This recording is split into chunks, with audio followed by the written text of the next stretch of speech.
ইদানিং আমার কাজ হলো রোজ রোজ ডেলি ভ্লগ শুট করা, সময়ের অভাবে এডিট করতে না পেরে ফোনে স্পেসের অভাবে ডিলিট করে দেওয়া। কিন্তু আমার ট্রেকে যাওয়ার আগের ৩ দিনের ভিডিওগুলো আর ডিলিট করতে পারলাম না।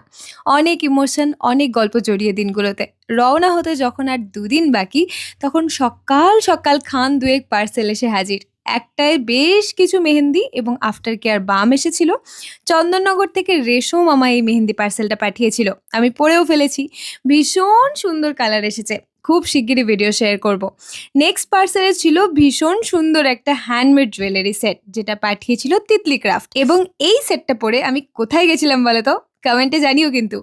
এরপর জলখাবার খেয়ে মায়ের সাথে বেরিয়ে পড়েছিলাম মোড়ের উদ্দেশ্যে। এখন এটা একটা রুটিনই হয়ে গেছে। আমার যেকোনো সফরের ২-১ দিন আগে মা আমায় মোড়ে নিয়ে গিয়ে এক বোঁচকা শুকনো খাবার, প্রোটিন বার, ড্রাই ফ্রুটস এসব কিনে দেয়। কারণ মা খুব ভালো করে বোঝে যে খিদে পেলেই আমার মাথার তারটা কেটে যায়।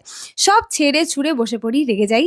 তাই জামা কাপড় ২-১টা কম নিলেও হবে, কিন্তু খাবার ৪টে বেশি নিতে হবে। এরপর ফিরতি পথে টাটকা রজনীগন্ধার মালা নিয়ে ফুচকা খেয়ে বাড়ি এসে তো আর ভাত খেতে মন চায় না। জাস্ট জ্বর থেকে উঠেছি, মুখে অরুচি, তাই ওয়াও মোমোর গরম গরম থুকপা খেয়ে গুড নাইট।